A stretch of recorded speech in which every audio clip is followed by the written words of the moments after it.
तो दोस्तों, कैसे हैं आप सब। आज की हमारी कहानी है भेदभाव। अगर अच्छी लगे तो चैनल को लाइक, शेयर और सब्सक्राइब करना ना भूलें।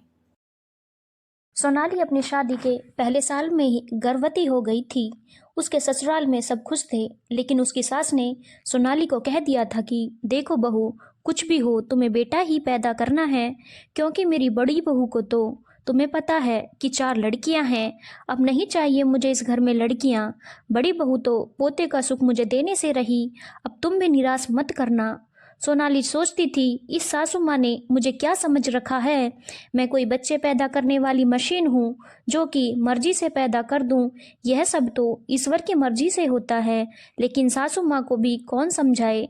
जितने तंत्र विद्या और टोटके हो सकते थे, सोनाली पर सब कुछ किया जा रहा था कि इस बार घर में बेटा ही पैदा हो। वो दिन आखिर आ ही गया और सोनाली हॉस्पिटल में पहुंच गई। सोनाली ने एक सुंदर सी प्यारी सी बच्ची को जन्म दिया। जब सोनाली की सास को पता चला कि सोनाली को लड़का नहीं लड़की पैदा हुई है, तो अपना सर पकड़कर बैठ गई और कहने लगी, हाय राम, फिर से बेटी हो गई। कितना कुछ नहीं कराया था, सब फेल हो गया।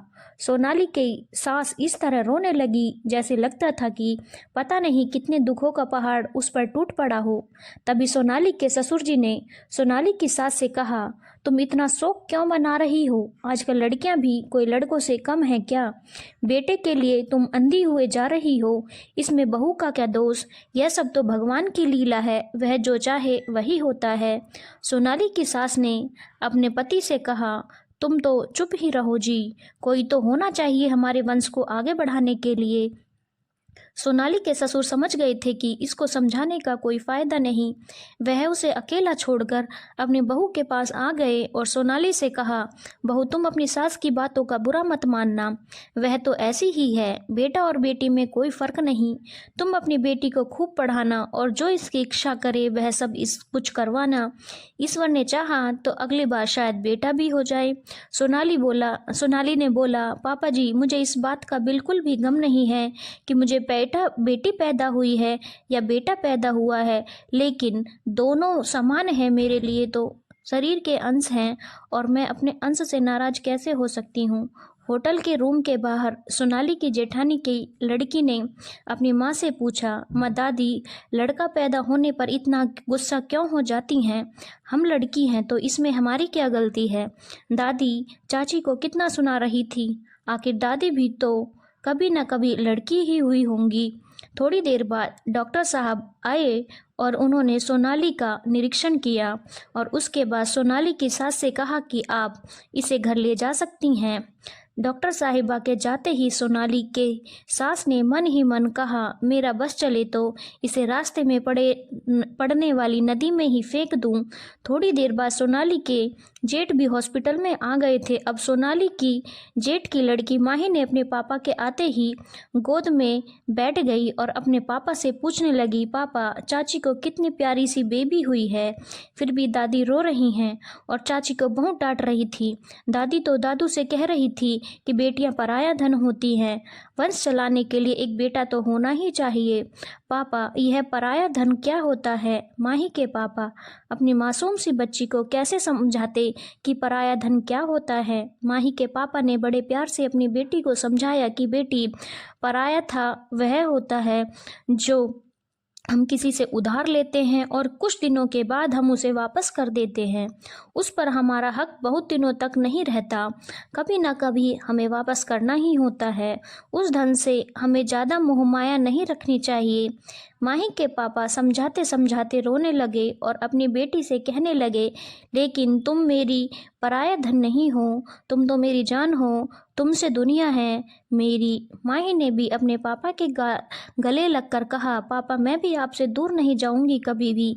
माही को कौन समझाता, लड़कियों को एक ना एक दिन शादी करके घर छोड़ना ही होता है। माही की बातें माही की दादी सुन रही थी और माही को उसके पापा से अलग करके बोली, इतनी छोटी सी हो और बातें कितनी बड़ी बड़ी करती हो। और अपने बेटे को भी समझाया, देखो सुरेश, तुम भी ना इन लड़कियों से ज़्यादा सिर पर मत चढ़ाया करो, ज़्यादा आधुनिक मत बनो। इतने सालों से जो रीति रिवाज चला आ रहा है, क्या तुम उसे बदल सकते हो? तो तुम भगवान नहीं हो जो सब कुछ अपने आप से बदल सकते हो। एक बेटी का बाप तो बन नहीं सके, बात ऐसी करते हो जैसे किसी नगर के राजा हो। गुस्से में सोनाली की सास वहां से चली गई। सोनाली के जेठ जी को अपने आप से ही नफरत होने लगी थी कि वह कैसी माँ का बेटा है जो खुद औरत है लेकिन औरत को भी कितना गलत समझती है।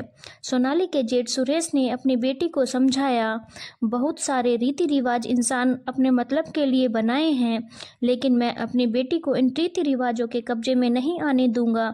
मेरी चारों बेटियां बेटों से बढ़कर हैं, मैं इनको ऐसा बना दूंगा यह सोचेंगे कि काश हमारे पास भी ऐसी बेटी होती। धीरे धीरे जिंदगी चलती रही और सोनाली की बेटी अब 18 साल की हो गई थी और उसका एक भाई भी 15 साल का हो गया था। सोनाली की दादी सबसे ज़्यादा प्यार अपने पोते मोनू पर ही लुटाती थी, क्योंकि घर में एक लौता लड़का था। क्योंकि बड़ी बहू के भी 4 बेटियां थी और सोनाली की भी एक बेटी। इस लाड़ प्यार ने मोनू को बिल्कुल ही बिगाड़ दिया था। वह न पढ़ाई सही से करता और न ही घर का कोई काम करता। बिल्कुल आवारा किस्म का लड़का हो गया था। मोनू बिल्कुल भी अपनी मम्मी और पापा की बात नहीं मानता था, क्योंकि जब भी उसके पापा डांटते उसकी दादी उसकी साइड ले लेती थी और वह उसी का फ़ायदा उठाता। एक दिन सोनाली की सास सीढ़ियों से उतर रही थी, तभी उनका पैर फिसल गया और कमर में चोट आ गई।